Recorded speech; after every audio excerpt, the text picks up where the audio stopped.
Chapter 1. The first thing I heard was the sound of a gun being cocked. Not footsteps, not a voice, just that cold metallic click cutting through the dark like a blade through skin, and every nerve in my body fired at once. I pressed my back against the wooden wall of the stall. The hay beneath me shifted.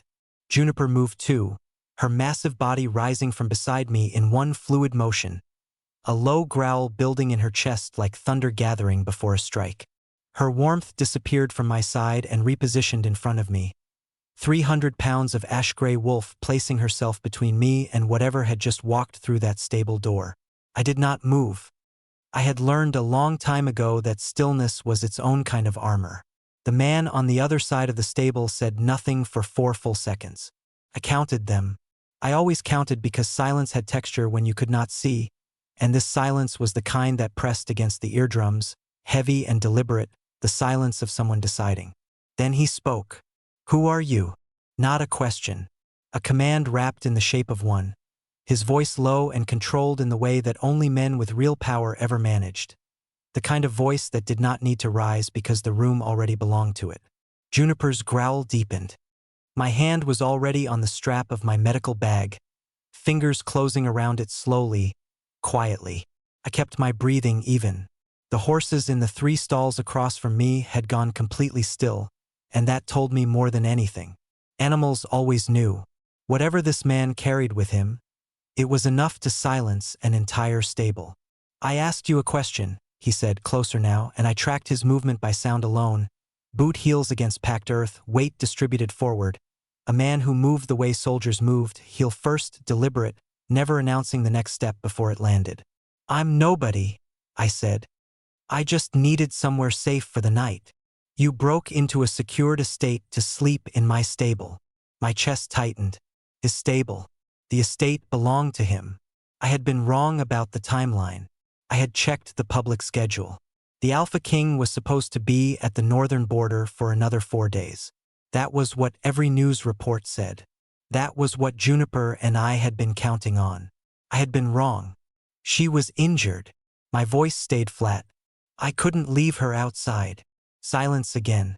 Then the sound of him moving, not toward me but sideways, circling the edge of the stall, and I understood he was trying to get a look at Juniper from another angle. She tracked him without moving her feet. I could feel the vibration of her growl through the floor. "That wolf," he said slowly, "has not let anyone near her in 18 months. Something in his voice changed when he said it. Just a fraction. The controlled authority cracked open at one edge and something raw slipped through for exactly 1 second before he sealed it shut again. I filed that away. "She let me near her," I said. "Why?" "Because I didn't try to restrain her. I kept my hands visible, both of them open and forward, letting him see them. I pulled 3 silver darts out of her left flank. Military grade. She bled through most of my gauze. Her pups are still alive because I kept her breathing through the night." Another silence. Longer this time. Then he stepped into the stall. His scent hit me before his footsteps did. Rain-soaked cedar, iron, smoke, and underneath all of it something older and colder. Mountain air at the highest elevation where nothing soft survived. My body reacted before my brain could stop it. A wave of warmth moved through my chest and dropped straight into my stomach, and I pressed my spine harder against the wall because I recognized what it was and I refused to let it happen. Not here. Not now. Not to a man I could not even see. Juniper did not attack him. She growled, steady and warning, but she held her ground instead of charging. And that was the part that startled me most because she had lunged at every person who approached the stall in the last 6 hours. The soldier who found us in the drainage tunnel. The groundskeeper who came at dawn. She had moved for all of them. She did not move for him. He crouched down. I heard his knees hit the earth, a slow, deliberate descent, and then his voice came from lower than before, aimed at Juniper, not at me. "Hey," he said quietly. "Hey, I know." The growl softened by 1 degree. My throat closed. Whatever connection existed between this man and that wolf, it was not new. It was grief dressed up as recognition. I heard him exhale, and the sound of it undid something in the air between us, the authority peeling back just enough to show what lived underneath it. Then his hand found my wrist. Not grabbing, just contact, 2 fingers on the inside of my wrist, checking my pulse the way medics did, fast and practiced. "Your hands are burned," he said. "I noticed. How long were you in the tunnel before the fire?" Every muscle in my body stopped. I had not mentioned a tunnel. I had not mentioned a fire. "Who told you about the tunnel?" I said. He did not answer. And in the half-second of silence that followed, the stable window above us exploded inward. Glass rained across the hay. Juniper screamed, a sound no wolf should make. The man beside me moved faster than anything I had ever tracked by sound alone, his body rotating and covering mine in the same motion, his weight pressing me into the corner as something embedded itself in the wooden post directly above my head with a sound like a nail gun firing. A silver arrow, buried 3 inches into solid oak. Exactly where my skull had been. Chapter 2. He was already pulling me before the second arrow hit the far wall. No warning, no instructions, just his hand closing around my wrist and his body angled forward, using himself as a wall between me and the shattered window while Juniper pressed against my opposite side. The 3 of us moving together through the stable door into the estate corridor like we had rehearsed it. We had not rehearsed anything. I let him pull me because fighting his direction in the dark would get me killed, but I counted every step, cataloged every surface my free hand touched: brick wall, iron bracket, wooden beam turning left, dropping 3 inches on a cracked threshold, the corridor narrowing by about 8 inches judging by the way sound compressed around us. "There's a passage," he said, his voice stripped down to pure function. 40 feet ahead on the right. You hold onto the wolf. I know how to move in the dark. The passage hasn't been used in 6 years. There are gaps in the flooring. Tell me where." He paused for half a second. "What?" "Tell me the location of the gaps and I'll navigate myself." Another pause. Shorter. "First gap is 12 feet in left side. Second is 20 feet. Center. Third is near the end. The whole right edge is rotted." "Thank you." We reached the passage. He pulled a panel open by sound and sensation alone, no light, and I realized he was moving in near darkness too, using memory rather than sight, which meant he had used this route before, long ago, and had never forgotten it. Juniper followed me in without hesitation. Her breathing was labored, her gait uneven, her injured flank brushing my knee every few steps. Behind us, the stable erupted. The sound of it hit like a wall, heat pushing through the passage door before he sealed it, the wood groaning under a sudden pressure change as something large caught fire. "They're burning the evidence," I said. "They're sending a message." His voice came from just ahead of me, steady, tight. "Keep moving." The first gap came at 12 feet exactly. I stepped over the left edge without breaking stride.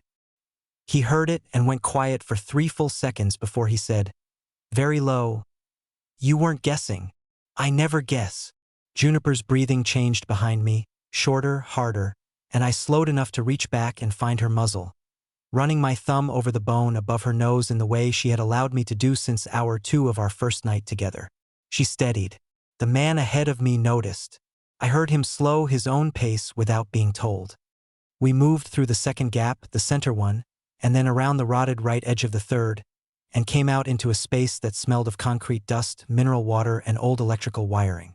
A maintenance chamber, underground, based on the temperature drop and the way sound doubled back at us from all directions. He found a surface and set something down, metal on concrete, and then a battery lantern clicked on.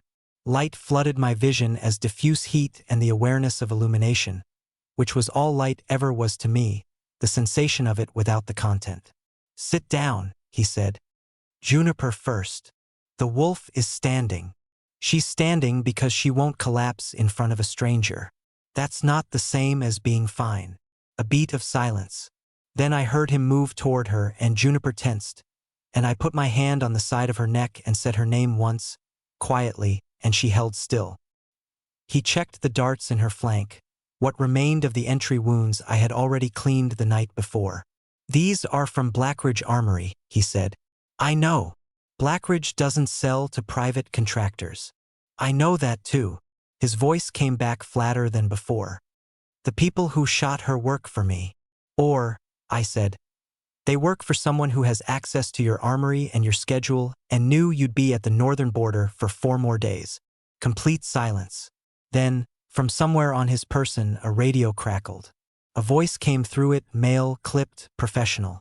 The words were standard security protocol until the last 4 words. Terminate the blind asset. My body did not react. I had learned to hold still under worse. But my hands tightened on the strap of my medical bag and I made a note of the voice, its cadence, the slight flattening of the vowels, the almost imperceptible pause before the word blind. That pause was contempt. Practiced and covered over, but there. They knew I was with her, I said. Before tonight, yes. His voice had gone somewhere new. Not authority and not grief. Something colder than both. Someone inside the estate reported your location before you were ever found in the stable. Then we have maybe 40 minutes before they redirect to the maintenance exits. 20, he said. The south exit is already compromised. I heard the signal change when we entered.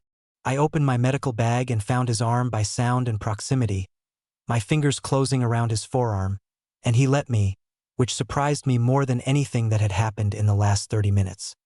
You're bleeding, I said. Shallow. Shallow wounds still carry silver particles if the dart grazed you. I found the entry point on the outer edge of his forearm, small, precise, already crusting. Hold still. We don't have time. You're no good to either of us if the silver reaches your bloodstream before we get out. I worked fast, cleaning the wound with what remained in my kit. Where are we going when we leave here? He did not answer immediately. Then, there's an observatory, above the ridge. No one has been there since my brother used it. I pressed gauze against his arm. Used it for what? He reached past me, and his fingers found the underside of Juniper's collar, tracing the engraving there, and he went completely still. His breathing stopped for 2 full seconds. When it came back, it was different, slower. The sound of a man pressing down on something that would destroy him if he let it rise. That collar, I said carefully. You recognize it. It belonged to my brother, he said. Nolan has been dead for 18 months. Chapter 3. The observatory smelled like abandonment and old grief. Dust, cold metal, the faint trace of cedar that had nothing to do with the man beside me and everything to do with someone who used to live in this space, leaving scent behind the way people left fingerprints, evidence of presence that survived long after the person was gone. He guided me up the last flight of stairs without being asked. Not grabbing, not steering, just placing his hand briefly at my elbow on the landing where the step dropped without warning, then releasing the moment I found level ground. I noticed that, the releasing part, inside the main room, he moved to secure the door while I crossed the space slowly, building it in my mind the way I always did, hands trailing surfaces, compass points assembling themselves from sound and texture. Large room, high ceiling, a curved wall of metal and old glass on the north side. Work tables, a radio unit, analog, the kind that predated digital encryption. 2 emergency cots in the corner. Medical supplies, sealed, military issue. Juniper settled near the cot on the left. Her breathing was shallow and deliberate. She was managing pain the way large animals did, with will rather than comfort. I knelt beside her and began a real examination. Not the roadside triage from the drainage tunnel, not the quick check in the maintenance chamber, a full assessment with both hands and all my attention. I found the original dart wounds, my own dressing still holding, but her abdomen was tight in the way I had been dreading since we left the stable. She's close, I said. To what? Labor. She could start tonight. I kept my hands moving, careful, reading the position of the pups through pressure and response. She's been fighting it since the river crossing. Stress delays it temporarily, but the body always corrects. He crossed the room. I heard him crouch on the other side of Juniper, mirror position, which told me he knew animals and was not afraid of them. Can you deliver them? He said. Not a question. An assessment. Yes, I've done it before in worse conditions. What do you need? Hot water when possible, clean cloth, the medical kit on that shelf, and for you to stay calm regardless of what happens. because she will read your fear and it will make everything harder. A pause. I'm not afraid, he said. You're grieving, I said. That reads the same to a wolf. The silence that followed was the longest one yet. I heard him stand and move away, and I let him have the distance because grief was not something you could navigate for another person. You just had to give it room. While he worked at the radio unit across the room, I stayed beside Juniper and examined the collar properly for the first time since we left the clinic. It was old leather, military grade, reinforced at the spine.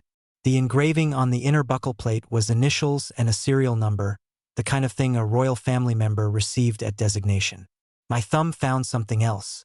A seam, thin as a thread, running along the interior of the metal clasp. Not a manufacturing join. Too precise, too deliberate. I pressed it. Nothing happened. But the metal shifted, barely, with a quality that felt like something locked rather than something solid. The collar, I said. Did your brother modify it? He stopped moving across the room. Why? There's a seam in the clasp that doesn't belong to the original construction. He was beside me in 4 steps. His hands found the collar and I moved back to give him access. I heard his breathing change as his fingers worked the clasp, and then a very small sound, a release of air from a sealed space and something slid free. A data chip, the size of a thumbnail. Old format, the kind used by government field units before the migration to encrypted cloud storage. His hand was completely still. Nolan used these, he said. Can you access it? The radio unit has a legacy port. He stood. It may have degraded. Try. He crossed to the radio unit. I heard the connection, a small click, then a longer silence, then the sound of corrupted audio beginning to load, stuttering and cutting digital noise, long gaps of static.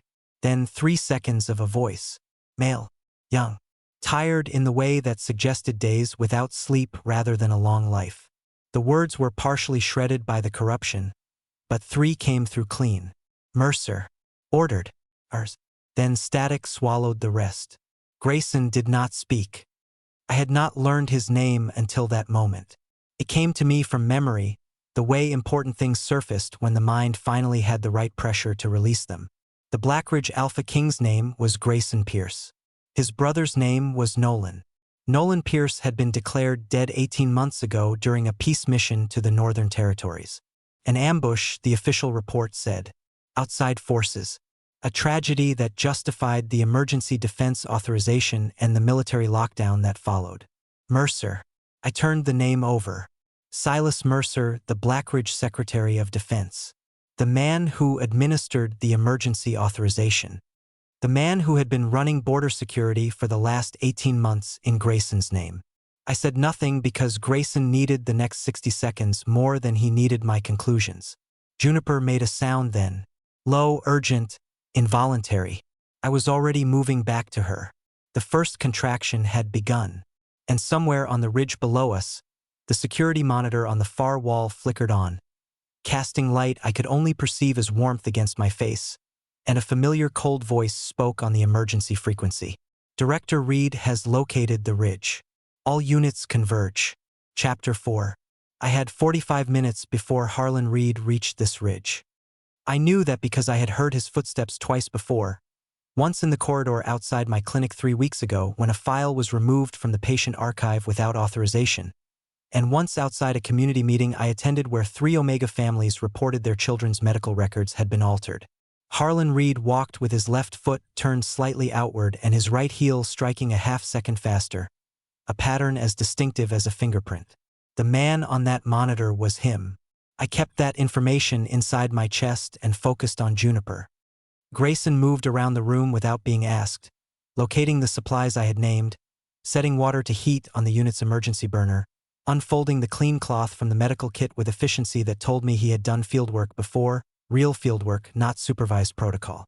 He handed me things before I had to ask for them, tracking the rhythm of what I was doing and stepping into it. That surprised me too. Men with that much power usually stood at the edge of a crisis and issued instructions. He just worked.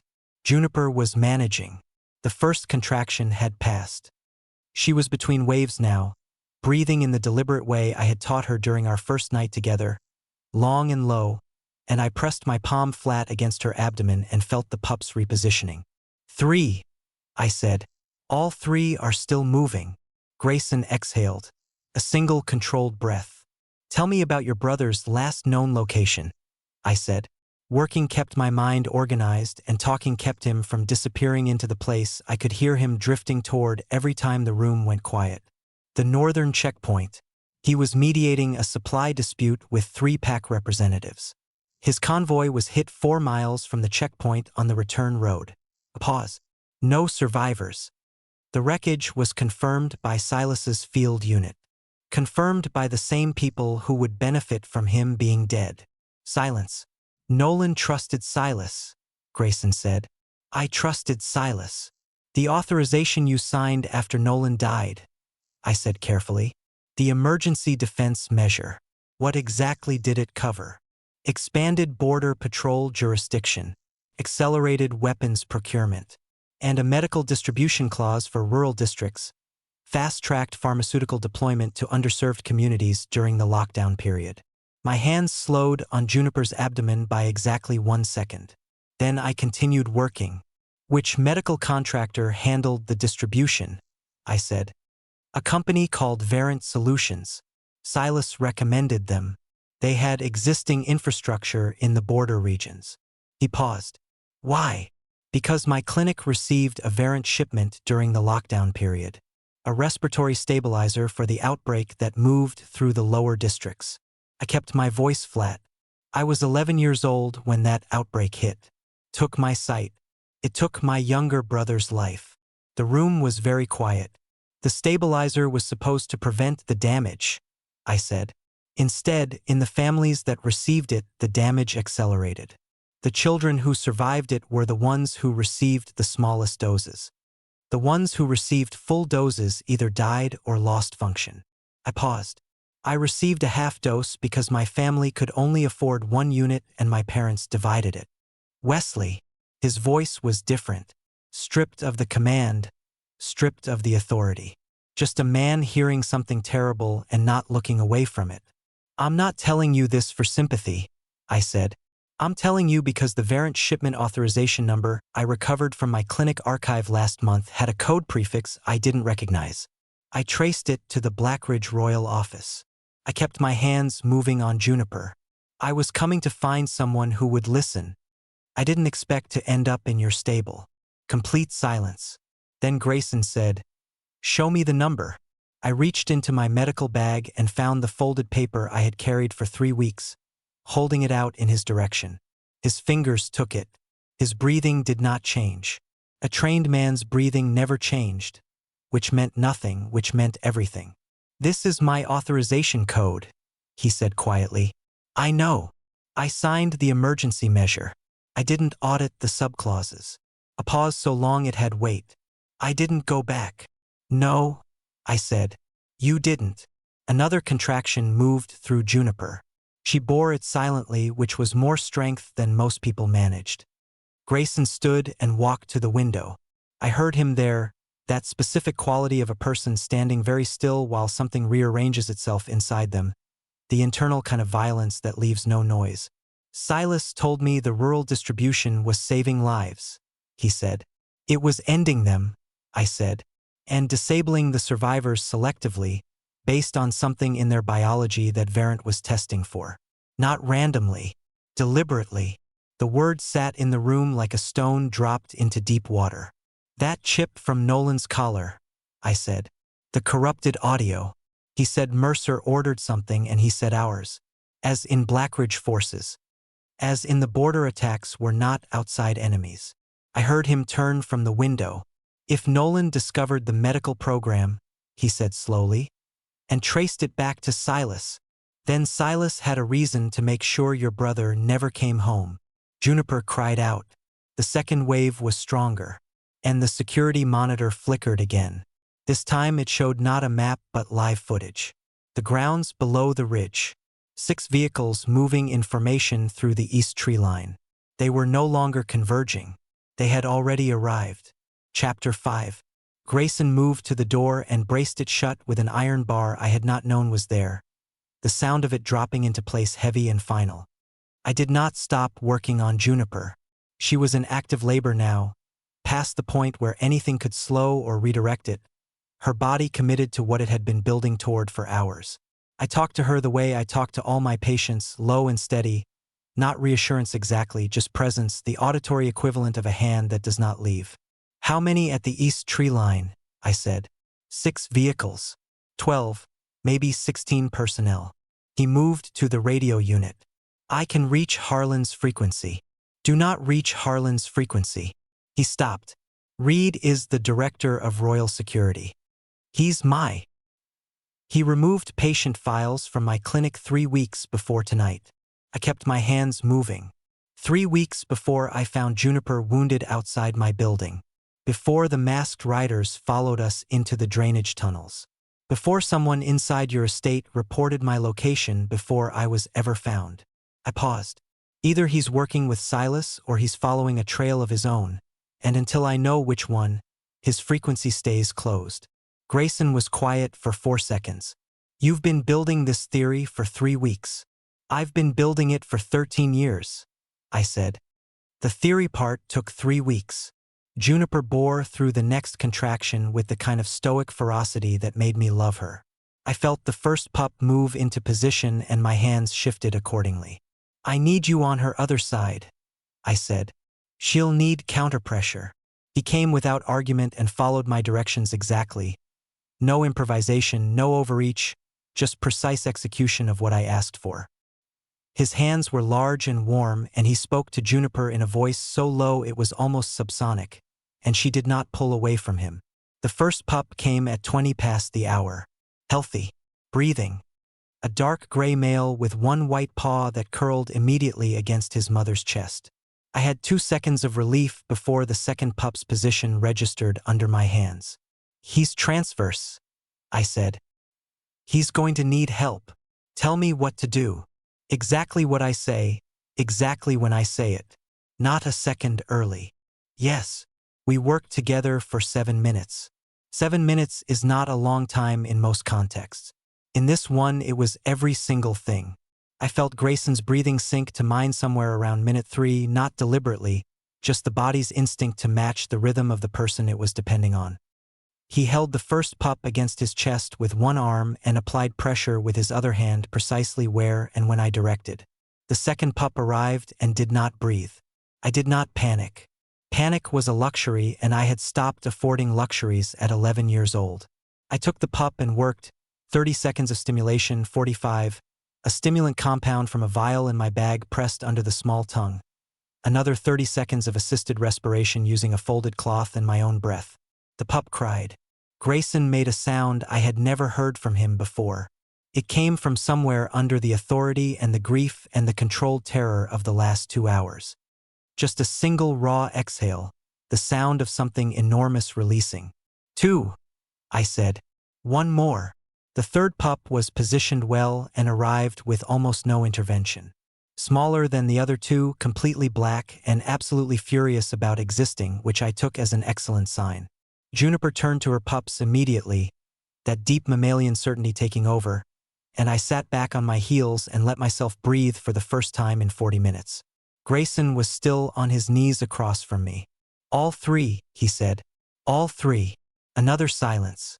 The kind that comes after the crisis releases and the full weight of everything surrounding it settles back down. The collar tore open, he said quietly. I heard it in his voice before I processed the words. He was not talking about the leather. He was talking about what came out of it. There's a second component, he said. Behind the chip housing. A microdrive, physical storage. My hands stilled on the cloth I was folding. How old? Nolan's file format, protected with his personal code. A pause. I know the code. Then open it. He crossed to the radio unit. I listened to the sounds of access, password entry, loading. The unit struggled with the format, older than its current firmware, but it held. Then an audio file began to play. Nolan's voice, full and clear this time, no corruption, no static. Young and exhausted and absolutely certain. He had known he was going to die when he recorded it. He laid out everything. The manufactured border attacks, carried out by Silas's private unit operating under stolen Blackridge authorization. The Variant Medical Program, designed to identify and suppress a rare biological trait in certain Omega bloodlines, a trait Silas called a threat to command stability. The soldiers conditioned through scent amplifiers embedded in their unit gear. The plan to replace civilian government with permanent military administration, executed gradually through emergency powers that Grayson had signed in good faith and Silas had weaponized. And then Nolan said one more thing. He said the trait Silas was suppressing had a name in the old pack records, resonance, and the last known carrier of an active resonance line had been born 24 years ago in the lower district of Blackridge, to a woman named Adira Hart. My mother's name was Adira Hart. I had not spoken it aloud to anyone in 4 years. The recording ended, and every hair on my body stood up because I understood what Silas had actually been doing to those children, what he had actually been testing for, what the drug had actually targeted. He had not been trying to create obedience. He had been trying to destroy me before I ever knew what I was. Chapter 6. The recording ended and the room did not feel like the same room anymore. I sat on the cold floor of the observatory with 3 newborn pups breathing against their mother's chest and the name of my dead mother hanging in the air like smoke that would not clear, and I understood that every single thing that had happened to my family had been a choice someone else made. Not fate. Not illness. Not the randomness of a respiratory outbreak moving through a poor district. A choice. Silas Mercer had known about the resonance line. He had found the carriers through medical records that poor families had no reason to protect because they trusted the system treating them. He had deployed a drug through a humanitarian program, using the language of care to deliver damage, and he had done it to children because children could not fight back and their parents could not prove what they could not see. My mother had died of grief 2 years after the outbreak. I had always believed that was the truest cause. She had watched Micah die and watched me lose my sight, and something in her had simply refused to continue. Now I understood she had been grieving a targeted killing dressed up as an accident of nature. I stood up. Grayson heard me rise and turned from the radio unit. He had not spoken since the recording ended. He was giving me the silence the way he had given me distance in the tunnel, understanding that some things needed space before they could be handled. Say it, I told him. Wesley, say what you're thinking. Don't manage me. A pause. I signed the authorization that funded the program that took your sight. His voice was flat the way a man's voice got flat when he was holding something enormous by force of will alone. I did not know. That is true. It is also not enough. No, I said. It isn't. I know. And Nolan's recording names Silas specifically. It names the contractor. It names the program. I kept my voice even. That recording is evidence. If we get it out of this building and into civilian hands before Silas reaches us, the emergency authorization collapses. His military control collapses with it. Harlan's unit is already on the ridge. Then we have to move before he seals the exits.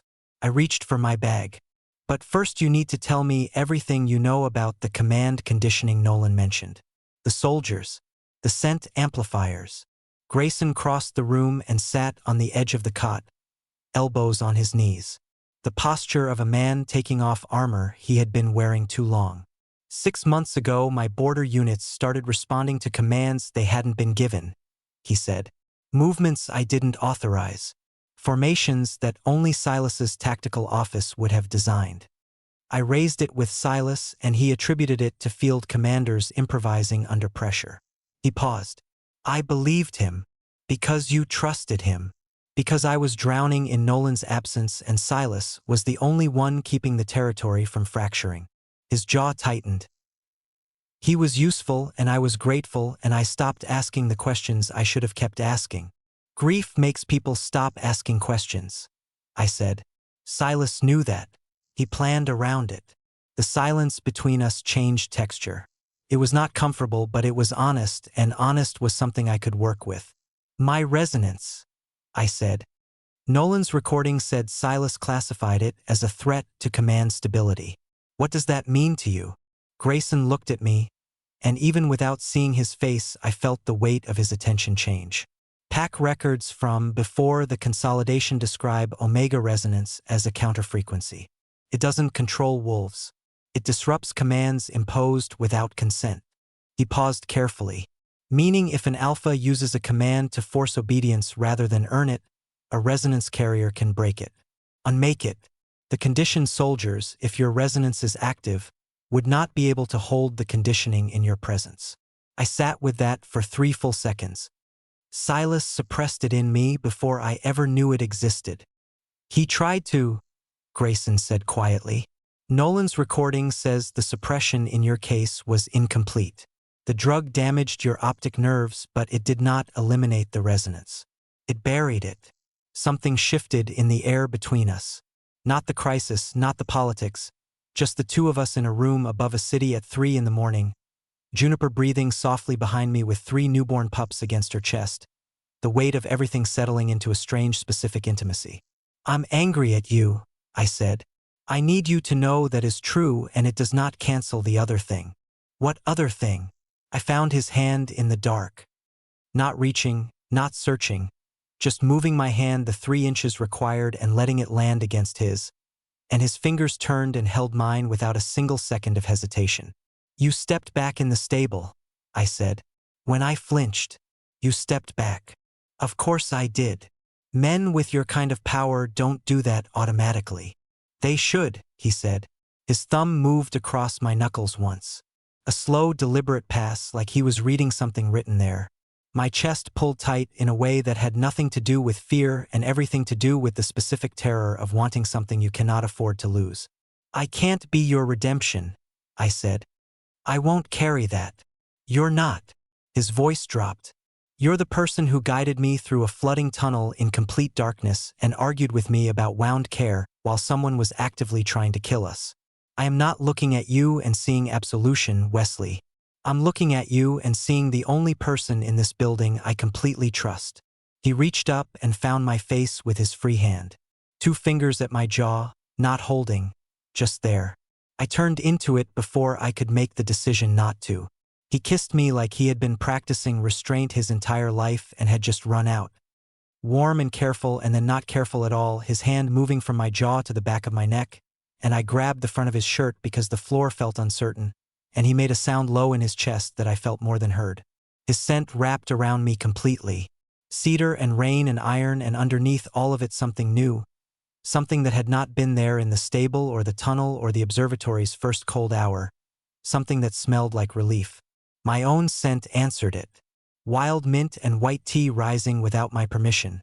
Mixing with his until the air between us was something neither of us had made alone. He pressed his forehead to mine and we both breathed. Then every alarm in the observatory fired at once. Chapter 7. The door came off its hinges at the exact moment Juniper screamed.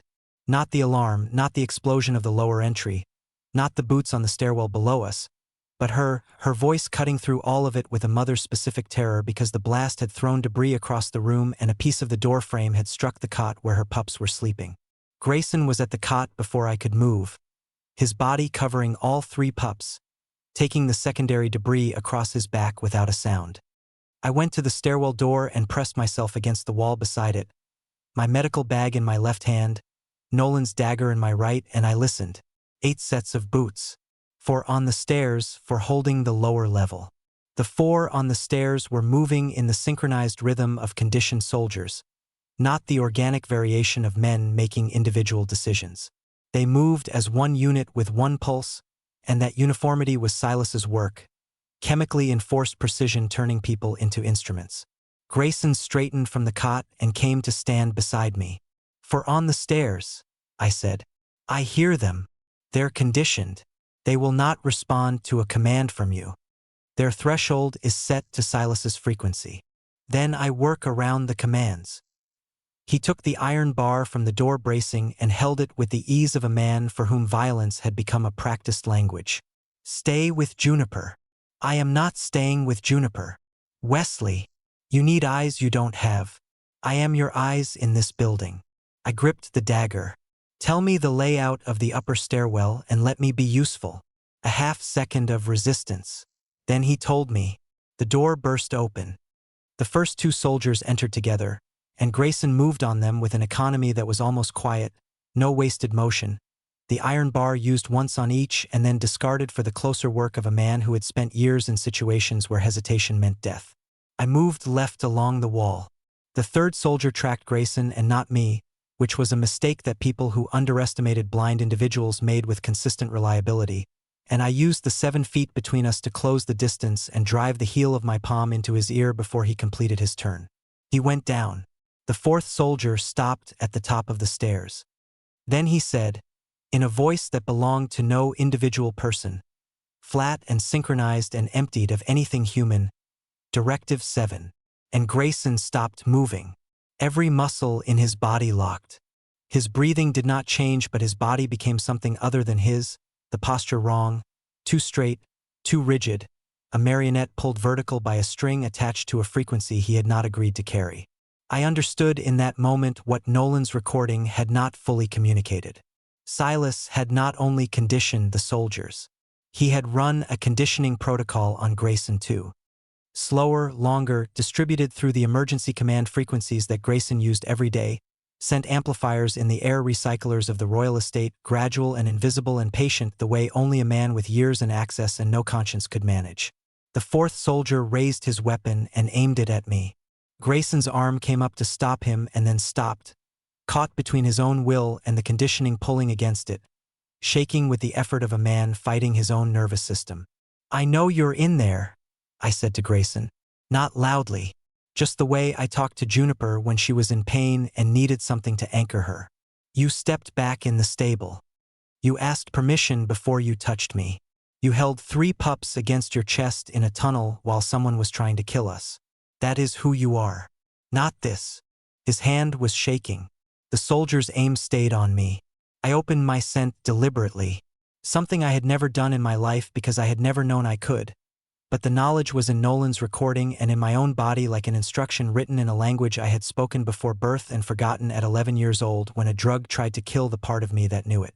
Wild mint and white tea and something underneath, something old and unnameable, a frequency that moved through the air like a sound below sound. The fourth soldier's weapon lowered by 2 inches. His head tilted. Grayson's arm came down. The conditioning cracked. Not all the way, but enough for his will to push back through the gap, and he turned to the fourth soldier and said one word in a voice that belonged entirely to himself, not to Silas's programming, not to the frequency, but to him. "No." The soldier's weapon dropped to the floor. He fell to his knees a second later, hands pressed to his temples, and the sound he made was the sound of a man returning to himself after a long time away, disoriented and raw and confused about where the time had gone. I crossed to Grayson and put my hand against his chest. His heart was slamming, but it was the rhythm of a man and not a mechanism. "I felt it," he said, meaning my resonance, meaning the frequency, meaning the thing Silas had spent 13 years trying to bury in a child who hadn't even known she was carrying it. "I know," I said. Then Silas's voice came from the stairwell below us, unhurried, clear, carrying the particular confidence of a man who believed he had already won. "Bring me the girl," he said, "and burn the recording." Grayson looked at me, not at my disability, not at my designation, not at the fact that I was standing in the debris of a battle with someone else's dagger in my hand. He looked at me the way you looked at a partner. Chapter 8. I handed him the dagger back and picked up the fallen soldier's radio instead. Grayson did not question it. We had moved past the part of this night where he needed to understand my reasoning before he trusted my decisions, and that trust, built in a drainage tunnel and a maintenance chamber and an observatory above a burning city, was now the most functional thing in the room. "Silas is at the base of the stairwell," I said. "He has the lower 4 personnel and at least 2 more from the east vehicle. He is not going to come up those stairs himself until he believes the work is already done." I pressed the radio's frequency dial carefully, feeling the teeth of each click. "He will wait. And if he doesn't, then you hold the stairs and I finish what I'm doing." I found Harlan Reed's frequency. 3 weeks ago I had decided not to trust it. That decision was based on what I had seen, file removals, surveillance patterns, his presence at every location before violence arrived. But Nolan's recording had named every element of Silas's operation with specificity, and Harlan Reed's name was not among them. Silas named his assets by function. He had named the medical contractor, the conditioning officer, the falsification team. He had not named Harlan, which meant Harlan was either clean or so deeply embedded that Nolan had never been able to confirm it. I pressed transmit. "Director Reed," I said. "This is Wesley Hart from the Lower District Clinic. I have the Nolan Pierce recording. I have 3 surviving pups carrying Nolan's bloodline. I have a partially deconditioned royal soldier who can testify to the conditioning program. And I have the authorization number linking Silas Mercer's medical contractor to a suppression program targeting omega resonance carriers." I paused. "If you are what I think you are, you have been waiting for this transmission. If I am wrong about you, we will both find out in the next 4 minutes." I released the transmit button. The frequency was silent for 11 seconds. Then Harlan Reed's voice came back, stripped of its official flatness, the professional distance gone, and underneath it something that sounded like a man who had been holding his breath for a very long time. "I have 6 loyal units at the South Ridge. I have 4 medical whistleblowers in protective custody who have been waiting 8 months for this evidence." A pause. "I took those clinic files to protect the families before Silas could use them to identify and eliminate the remaining carriers. I should have made contact sooner. I did not know who to trust." "You couldn't have made contact sooner," I said. "Neither could I. We both needed the recording. ETA to your position is 4 minutes. Grayson was already at the stairwell door, listening to the movement below. "Silas is coming up," he said. "He's done waiting." "Then we need 45 seconds, I said. I crossed to the ventilation panel on the north wall, found it by touch, pulled the cover free. The emergency airflow system was analog, original construction, connected to every room in the observatory. I opened my medical bag and pulled 3 vials, the compound I had been building in small quantities for 6 weeks from the herb stocks in my clinic. Ever since the moment I first identified silver particles consistent with scent amplification in the wound samples of a soldier treated at my clinic who should not have had any in his bloodstream at all. A dispersal agent. Herbal base binding to the synthetic amplification compound, degrading it within the respiratory system. It did not reverse everything. It would not undo months of conditioning overnight. But it would fracture the frequency enough that the conditioned soldiers would regain choice, and choice was all I had ever needed to give them. I emptied all 3 vials into the airflow return. The ventilation system pulled it through the building in under 30 seconds. Silas reached the top of the stairs at 28 seconds. He entered the room the way powerful men entered rooms they believed already belonged to them. No urgency, his footsteps even, his breathing controlled. I had built him entirely from sound and inference, and the sound of him confirmed everything. Patient man. A man who had been patient for over a decade and had never once doubted the outcome. "Wesley Hart," he said, and the familiarity in his voice was the most disgusting thing I had heard all night, as though he had the right to my name.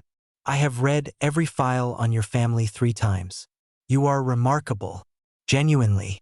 The suppression should have worked. The dosage was precise. You used my mother's trust to drug her children," I said. "I used a necessary resource."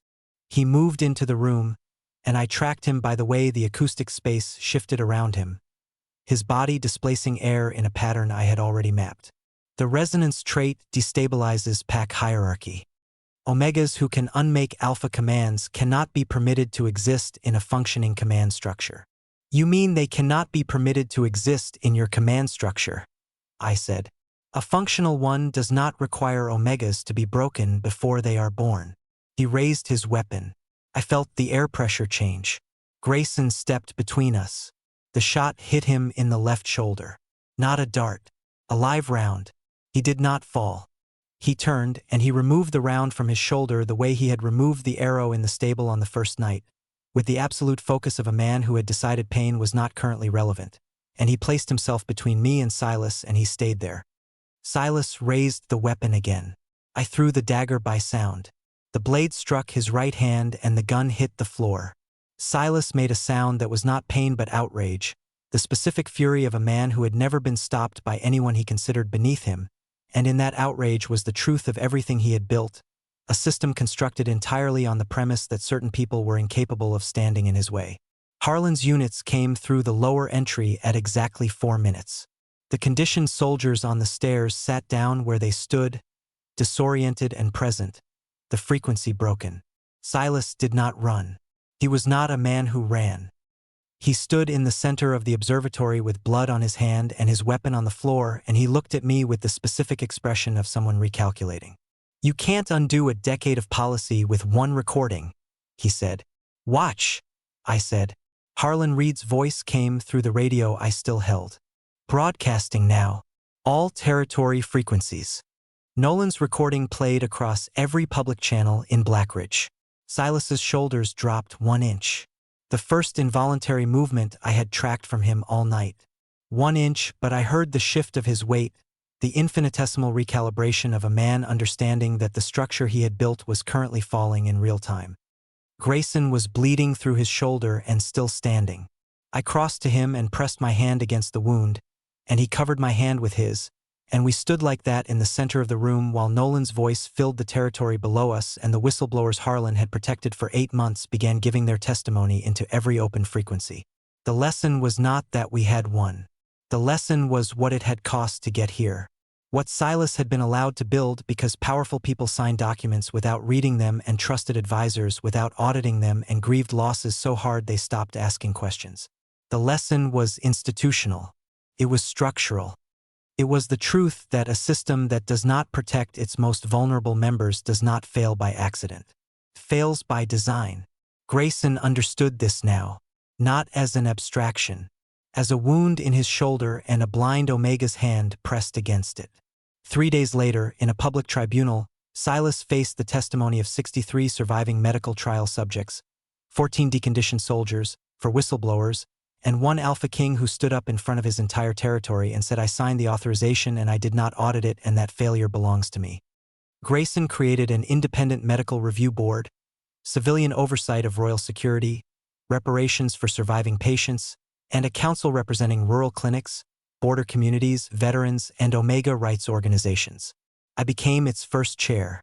Not his mate as a title, not a symbol, not his redemption, his partner. On my own terms.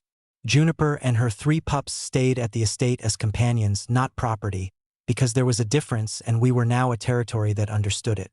2 weeks after the tribunal, an investigator placed a list in my hands. Children from the medical trial, categorized not as deceased but as transferred. I ran my fingers across the embossed names. Micah Hart, my brother, listed not as dead. Listed as transferred to a federal research facility in Alaska that officially did not exist. Grayson's hand closed around mine. He had been reading it over my shoulder.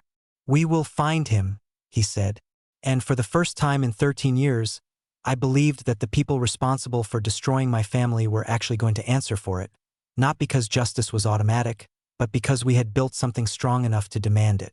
That is the thing no one tells you about power. The real kind. The kind worth having. It does not make you untouchable. It makes you accountable. It makes you responsible for every person standing in your shadow. And if you are not willing to carry that weight, you were never meant to hold it. To everyone listening right now, if this story moved you, if you felt something in Wesley's refusal to disappear, in the truth that survival is not the same as justice and love is not the same as ownership, share this with someone who needs to hear it. Drop your thoughts in the comments below because your perspective matters and your voice is part of this conversation. Subscribe and turn on notifications so you never miss a story on this channel. Stories that are built to stay with you, to challenge you, to remind you that the most powerful thing in any room is a person who knows exactly what they are worth. We will see you in the next one.